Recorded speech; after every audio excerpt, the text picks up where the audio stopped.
Đại nhật group ជំរាបសួរពុកម៉ែបងប្អូនទាំងអស់គ្នានៅខណៈថ្ងៃនេះដែរបងខ្ញុំបាទបានមកដល់ទៀតហើយតែមុននឹងឈានដល់វីដេអូសូមពឹងពុកម៉ែបងប្អូនជួយចុច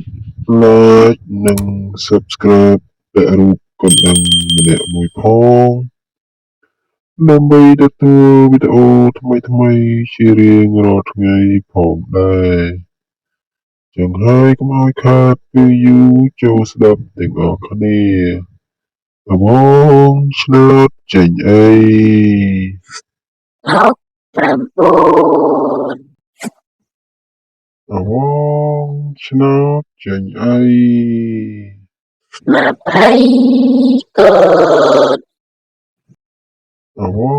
ងឆ្នោតចេញអី104